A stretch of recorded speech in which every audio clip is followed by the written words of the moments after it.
So how do you not feel weird when talking about the price? This is something that I've struggled with for many, many years in terms of helping my students overcome this. I'm okay with talking about the price myself, but I have my own battles, as we all do. But I really wanted a way to crack the nut and to be able to advise people like, do this, do that. This is how you do it. And here is my answer. And this is episode 1055 of the Daily Sales Message podcast, where every single day I share a piece of simple and actionable advice that's designed to help you feel more confident and sell more stuff too. Okay, here is the secret, the trick, the hack, yes, we need quotation fingers for those. It's very straightforward. It takes a bit of practice. But this is what I found works the absolute best.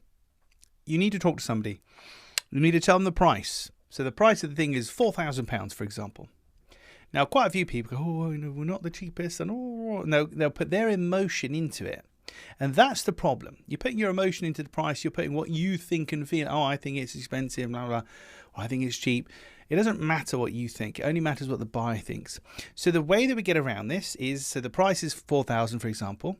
In the same way, you would look around the room that you're in or the room that I'm in. Be a bit weird if you're in the room here with me. There we go. And you go, look, these are glasses. These are ridiculously big headphones. This is an overly professional microphone for a podcast. And then this is the price. So it's a statement of fact. So this is this is that, this is the price. So when you're talking about, these are glasses, these are headphones, you are not emotionally attached to that. You don't really care. It's like, there is a window, there is a door, there is this, there is that.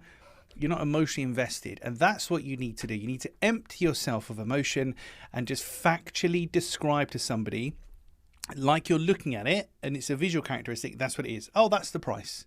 The price is £4,000. How does that sound to you? When you empty yourself of emotion and you talk about it as a matter of fact, take it or leave it thing. I heard this great thing recently called with or without you energy, which I really love. So you talk about it with or without you energy, but not in an arrogant way. It's like, great if you buy it, okay if you don't. It's £4,000. How does that sound to you? But it's the emptying of the emotion.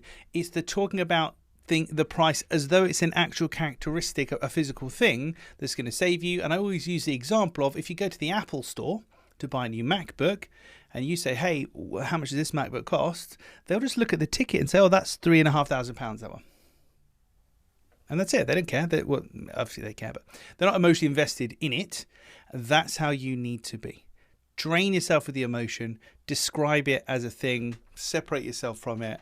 And you only have to do that once or twice to get in the rhythm. And then you can start curing yourself forever of doing the old, oh, well, we're not the cheapest, but